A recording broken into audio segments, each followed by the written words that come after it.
बच्चों, स्वागत है आपका आपके चैनल इंस्टीट्यूट ऑफ फिशियल पर। बेटा, आज से क्लास में ना मैं आपको 10th क्लास की साइंस पढ़ाने वाला हूँ, जिसके अंदर मैं क्या पढ़ाऊँगा आपको the human I and the colourful world के आपको पढ़ाऊँगा। बेटा, जो हमारा ये वाला चैप्टर है ना, ये बहुत इंपॉर्टेंट चैप्टर है, तो ना इसलिए इसको बड़ा ध्यान से इसको देखना। वो छोटा चैप्टर है लेकिन एक इम्पोर्टेंट चैप्टर है। ओके, तो कहीं पर भी वीडियो को आप स्किप नहीं करना, बिल्कुल इसको प्रॉपर वे में आपको इसको देखना है। चलिए आगे बढ़ते हैं। बेटा, सबसे पहले देखो, मैं आपको ना आई के बारे में बताता हूँ। क्या होता है कि हम देखते हैं कि जो भी कुछ हम देखते हैं ना, सब किसकी वजह से पॉसिबल होता है, आई की वजह से पॉसिबल होता है। मैं आपको बताऊँ, जो हमारी आईज है ना बेटा, वो गॉड का हमारे लिए ना क्या है, एक बहुत ही कह सकते हैं कि इम्पोर्टेंट, या ये बोलो कि सबसे सुंदर गिफ्ट है गॉड का ये हमारे पास में आइस का। क्योंकि इसी की वजह से ना जो हमारे चारों तरफ इतनी कलरफुल दुनिया है उसको हम देखते हैं। ठीक, तो अब इसके अंदर यहाँ पे ना इसके कुछ डायग्राम जो मैंने बताया हुआ है, इसके नेमिंग वगैरह है, इनको ना अच्छी तरह समझ लो, क्योंकि ना इस क्वेश्चन आपके बोर्ड में 100% मिलने हैं। ये क्या आपका ऑप्टिकल नर्व्स होते हैं, ये क्या कराती हैं, ये जो आपके सिग्नल्स आते हैं ना यहाँ पर, उनको आपके माइंड तक पहुँचाती हैं और फिर माइंड से वापस इसके पास आती हैं। ये हमारे लेंस होता है, ये हमारा पेपल होता है, जो कि जो है लाइट के साथ में छोटा और बड़ा होता है, मतलब सिकुड़ता और फैलता रहता है।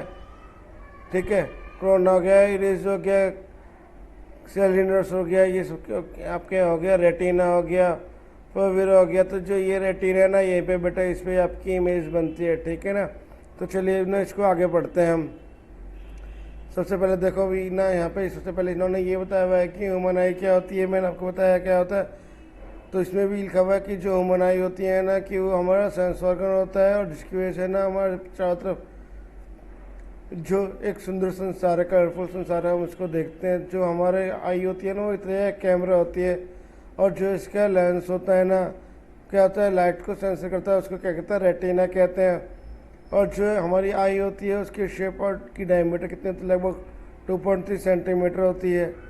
ठीक है, तो जो आई को उसको ट्रांसफर करता है ना मेम्ब्रेन में, वो क्या कराता है, कॉर्निया होता है, behind the cornea muscular डेपर called iris. ठीक, फिर उसमें हमारे पास में पेपल होता है, फिर उसके बाद में हमारे पास में क्या होता है, सही नर्व्स होता है, वो क्या कराता है आपके फोकल लेंथ वगैरह के उस पर कराता है। अब इसकी आई कैसे काम करता है कि जब भी हम किसी चीज़ को देखते हैं ना, तो आई क्या करती है, उसकी एक इन्वर्टेड इमेज प्रोड्यूस कराती है रेटिना पर, और फिर रेटिना क्या काम करता है, एक इलेक्ट्रिक सिग्नल जो प्रोड्यूस कराता है ऑप्टिकल नर्व के थ्रू, जो ब्रेन में लेकर जाता है। और ब्रेन क्या करता है बेटा, उसको उसकी इन्फॉर्मेशन लेने के बाद में एक मैसेज सेंड करता है आई को कि एक्चुअली जो है इमेज है क्या। फिर यहाँ पे सेकंड चीज़ बताई हुई है, पावर अकोमोडेशन ऑफ आई।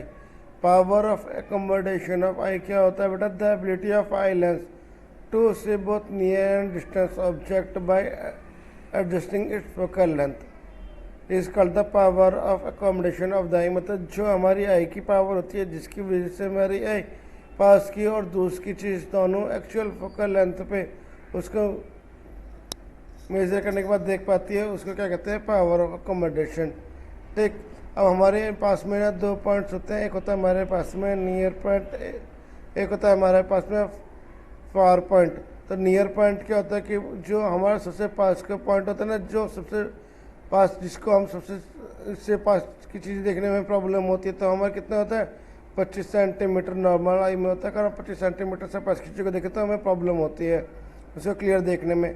अब फार पॉइंट क्या होता है बेटा, फार पॉइंट होता है वो दूर का पॉइंट जिसको हम साफ देखते हैं। तो वो क्या हो गया, मेरा इन्फिनिट हो गया, हम बहुत दूर तक की चीज़ों को हम देख सकते हैं। अगर हमारी जो एटमोसफेयर है ना, वो एकदम से क्लियर हो, तो हम ना काफ़ी दूर तक की चीज़ों को हम देख सकते हैं। जैसे ना, वैसे तो आजकल हमारे चारों तरफ इतना ज़्यादा पॉल्यूशन है कि हम जो है अपने चारों तरफ की चीज़ों को आराम से देख नहीं पाते। लेकिन जैसे कोरोना के टाइम पे ना, जो लॉकडाउन लगा था, तो एकदम से एटमोसफेयर एकदम क्लीन हो गया था, तो हमें बहुत दूर दूर तक की चीज़ें भी एकदम से पास नजर आने लगी थी।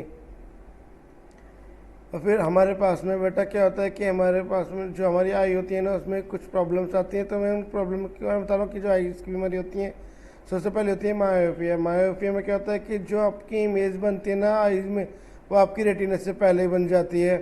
तो उसके लिए ना हम कॉनकेव लेंस का यूज़ करते हैं। कॉनकेव लेंस का यूज़ करने से फिर जो हमारी इमेज होती है वो प्रॉपर रेटिना में लगती है। इसमें क्या होता है कि जो हमारी क्या होती है बेटा, दूर की इमेजेस होती है ना, हम पास की इमेज तो हम पास की चीज़ों को तो साफ देख पाते हैं, लेकिन जो दूर की चीज़ें होती है ना वो हम नहीं देख पाते। तो जो ऐसी कोई प्रॉब्लम आती है वो तो मायोपिया होता है वो। ठीक, ये किस वजह से होता है, या तो जो आपके आई लेंस है ना वो इंक्रीज हो जाए उसका कर्वेचर, या जो आपकी ना आई बॉल है उसकी लेंथ बढ़ जाए। तो अगर ऐसा कुछ हो जाता तो हमारी मायोपिया आ जाती है। उसके करेक्ट करने के लिए हम कॉनकेव लेंस का यूज़ करते हैं बेटा। फिर आता है मेरे पास में हाइपरमेट्रोपिक आई होती है। इसमें क्या होता है कि जो आपकी इमेज बनती है ना वो आपके जो आपका रेटिना होता है उसके रेटिना के बाद में बनती है, रेटिना के पीछे बनती है इमेज। तो इस वजह से क्या होता है कि हमें दूर की इमेज जो होती है वो तो साफ हो जाती है, लेकिन पास की इमेज में नज़र नहीं आती हैं, है ना। ये लिखा person can see distance object clearly but can not से नियर बाय ऑब्जेक्ट क्लियरली। क्यों? क्योंकि जो हमारी इमेज बन रही है रेटिना से पीछे की तरफ बनती है, उसके लिए हम ना कॉन्वेक्स लेंस का यूज़ करते हैं बेटा। यहाँ पे ध्यान देने वाले थे कि किस में कॉनकेव लेंस का यूज़ करते हैं और किस में कॉन्वेक्स लेंस का यूज़ करते हैं। तो इसको अच्छी तरीके से आप ना याद कर लेना। ये कब आता है, ये बीमारी कब होती है, या तो जो आपकी आई लेंस है वो कम हो जाए उसकी लेंथ, या उसका जो कर्वेचर है वो घट जाए, तो इसकी वजह से हमारे पास में ये प्रॉब्लम होती है। फिर तीसरी प्रॉब्लम होती है मेरे पास में ये प्रेस बायोपिया। इसमें क्या होता है कि जो हमारे ओल्ड एज पर्सन होते हैं ना बेटा, जिनकी एज ज़्यादा हो जाती है, ये उनके साथ होती है। उनको क्या होता है कि उनको दूर की चीज़ें तो साफ नजर आती हैं, लेकिन जो पास की होती हैं वो उनको प्रॉब्लम होती है। तो उनके लिए भी वो क्या कॉन्वेक्स लेंस का उसमें यूज़ करते हैं, ठीक है ना।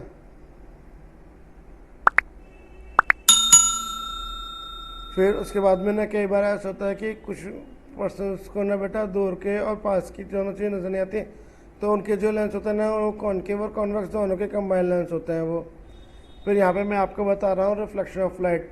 रिफ्लेक्शन ऑफ लाइट पे मैंने आपको पहले ही बता चुका हूँ कि जब एक मीडियम से दूसरे मीडियम में आती है तो क्या होता है कि वो अपने पाथ को चेंज कर देती है ना। तो यहाँ पे ना मैं आपको ग्लास प्रिज्म से बता रहा हूँ। तो देखो यहाँ पे ना इसको डायग्राम्स में देखो आप, ये मेरे पास में ग्लास प्रिज्म है, ये मेरे पास में बाहर एयर है, इधर भी एयर है। तो देखो जब मैं आपको बताया कि जब एक मीडियम से दूसरे मीडियम में जाती है तो लाइट ट्रांसफ़र हो जाएगी, है ना। तो देखो ये यहाँ पे ना मेरी रे आई इंसिडेंट रे, ठीक है। ये क्या है, मेरी इंसिडेंट रे है ये वाली, और ये क्या है, मेरा नॉर्मल है। तो अब ना इसको एक्चुअली में जाना तो ऐसे था, लेकिन ये क्या होगी, ये थोड़ी सी ना डाउन हो जाती है। ये क्या होगी, डाउन हो जाएगी। तो ये ना फिर इस तरीके से डाउन होने के बाद में नॉर्मल की तरफ झुकेगी। तो ये ना मेरी इस तरीके से निकल गई है, ठीक है। ये मेरी रिफ्लेक्टेड रे हो गई। अब ये कौन सा मीडियम है, मेरा ग्लास मीडियम है। अब जब ये ग्लास से वापस फिर एयर पर आएगी तो यहाँ पे ना इसके लिए बेटा ये वाली जो लाइन है ये मेरा नॉर्मल है, ठीक है ना। ये मेरा क्या है, नॉर्मल। तो फिर ना ये वापस टर्न हो जाएगी नीचे की तरफ, ठीक, इमर्ज बन गई। तो ये मेरी इस तरीके से जाने के बाद मतलब मैं अगर मैं कोई इधर से डालूंगा तो वो ऊपर पास आउट होने की जगह मुझे कहाँ मिलेगी, इस तरफ मिलेगी। तो ये रिफ्रैक्टेड रे का हो गया आपका कि रिफ्रैक्शन किस तरीके से होता है आपके ग्लास प्रिज्म में। तो मैंने आपको यहाँ पे प्रॉपर इसको बता दिया आपको। देखो यहाँ पे ना ये बताया भी है कि किस तरीके से बनती है। अब देखो ये ना सेम प्रोसेस है आपकी, जो आपका वेब गियर होता है ना आपका, जिसको आप 7 कलर बोलते हो आपके, है ना। तो वो कह रहा है कि यहाँ से ना मैंने वाइट कलर डाली है, वाइट कलर की लाइट, और तो जो वाइट कलर की बीम है ना वो जो है आपके इधर ट्रांसफर हो जाएगी, किस में, वेब गियर में बन जाएगी। ओके, तो ये स्पेक्ट्रम वगैरह के उस पर होता है। अगर मैं ना मान लो अगर 2 स्पेक्ट्रम यूज़ कर लूँ तो कैसे होगा, देखो उससे पहले ना यहाँ पे दिखाया हुआ है कि किस तरीके से बनती है। वेब गियर के लिए होती है, इसको बिल्कुल आपको याद करने का तरीका यह है कि आपको ना वेब गियर वर्ड याद कर लो कि वेब गियर के बाद में आप क्या करोगे, इनके कलर नेम हो गए आपके क्या, wallet, Indigo, blue, green, yellow, orange और रेड, और फिर वेब गियर के अकॉर्डिंग इसको रख दोगे, ठीक है ना। इनको आगे पीछे नहीं करना है, बिल्कुल उसी चीज़ में रखना है जिस तरीके से रखना है। तो ये जो मैंने डायग्राम यहाँ पे आपको दिखाया है ना बेटा, ये इंपॉर्टेंट डायग्राम है, ये आपके बोर्ड में मिलते हैं 100%। करा कि अगर मैं क्या करूं, दो स्पेक्ट्रम यूज़ कर लूं, दो प्रिज्म यूज़ करूं, तो दो प्रिज्म यूज़ करने से क्या होगा कि जो मेरी वाइट लाइट आई थी वो क्या बनी, मेरी विबग्योर लाइट में ट्रांसफ़र होगी। फिर वो विबग्योर लाइट में दोबारा प्रिज्म में जाएगी ना, तो वो वापस किस में आ जाएगी, वाइट कलर की लाइट में आ जाएगी, और वो सेम उसी डायरेक्शन में निकलेगी जिस डायरेक्शन में वो पहले से आई थी, और उसके बिल्कुल पैरेलल जाएगी लाइट वो। ओके, अब ये बताया कि रेनबो से ना किस तरीके से रेनबो का बनता है। तो बेटा रेनबो वाला प्रोसेस बिल्कुल सेम प्रिज्म वाला प्रोसेस है।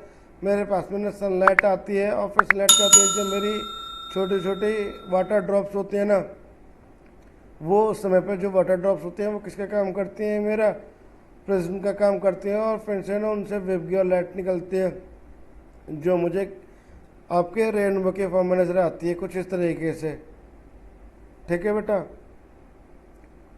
फिर उसके बाद बोला है कि एटमॉस्फेरिक रिफ्रैक्शन क्या होता है। बेटा एटमॉस्फेरिक रिफ्रैक्शन में क्या होता है कि हमें ना जो एक्चुअल पोजीशन होती है एटमॉस्फेयर में स्टार की, सन की या मून वगैरह की किसी भी बॉडी की जो एक्चुअल पोजीशन होती है स्काई में, वो मुझे उसकी एक्चुअल पोजीशन नज़र ना के ना वो मुझे दूसरी पोजीशन पे वो मुझे नज़र आता है।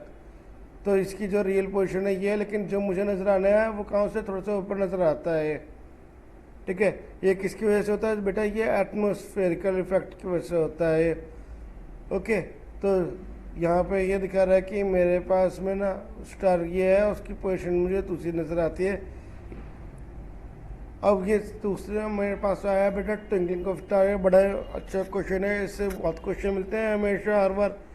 ट्विंकलिंग ऑफ स्टार क्या होता है बेटा, ट्विंकलिंग ऑफ स्टार होता है जो हमारे पास में सनलाइट स्टार की लाइट आती है ना हमारे एटमॉस्फेयर में, तो हमारे एटमॉस्फेयर में ना बेटा अलग अलग लेयर्स होती है हमारे पास में, हॉट एयर भी और कोल्ड एयर की भी लेयर होती है। तो उनकी वजह से ना उनकी जो पोजीशन होती है ना वो अप डाउन होती रहती है, कम होती ज़्यादा होती रहती है। तो जब वो अलग अलग उससे होते हुए आती है ना, तो उसकी वजह से ना वो मुझे कभी स्टार मंदा नज़र आता है, कभी तेज़ नज़र आता है। तो जो वो कम और ज़्यादा लाइट उसकी होती है तो वो चीज़ मेरी ट्विंकलिंग स्टार कहलाती है। ठीक है ना, ये यहाँ पे मैंने आपको दिखाया हुआ है इसमें। फिर आपको यहाँ पे बताया है कि जो मैंने कि जब सनराइज और सनसेट होता है तो उस समय पर भी मेरा ये होता है कि जब भी मेरा सनसेट होता है ना, ये जो मेरा सनसेट हो रहा है तो इसमें क्या होगा सनसेट में कि यहाँ पे तो इसकी रियल पोजीशन है, लेकिन मुझे ना ये यहाँ पे नज़र आएगा, यानी कि सूरज निकलने से पहले ही मुझे दिखता है और सूरज छुपने के बाद तक मुझे दिखता रहता है। कितने मिनट में, लगभग 2 मिनट पहले मुझे राइज से 2 मिनट पहले मिलता है और छुपने के 2 मिनट बाद तक वो मुझे दिखता है। तो ये किस वजह से होता है, ड्यू टू एटमॉस्फेरिक रिफ्रैक्शन की वजह से होता है। ठीक बेटा, फिर नेक्स्ट चीज़ क्या आती है, टेंडर इफेक्ट। टेंडर इफेक्ट आपका बहुत अच्छा क्वेश्चन बनता है टेंडर इफेक्ट से। टेंडर इफेक्ट क्या होता है कि बेटा जब कोई भी लाइट की बीम जो होती है ना, लाइट जो होती है वो पास आउट होती है किससे, कोलाइडल सॉल्यूशन से। किस वजह से पास आउट होती है, कोलाइडल सॉल्यूशन से पास आउट होती है। तो वो क्या कराती है कि वो ना अपने उसमें जो लाइट होती है उसमें क्या कराती है ना, एक आपके छोटे छोटे पार्टिकल्स जो होते हैं ना उनको दिखाती है। तो वो जो पार्टिकल्स नज़र आते हैं ना वो मेरे टेंडर इफेक्ट कहलाते हैं। अब ये जो मेरे पार्टिकल्स होते हैं उनमें क्या क्या हो सकता है, मेरे एयर मॉलिक्यूल्स हो सकते हैं, वाटर ड्रॉप्स हो सकते हैं, डस्ट हो सकता है, स्मोक हो सकता है, ये सब चीज़ों के इनके पार्टिकल्स नज़र आते हैं।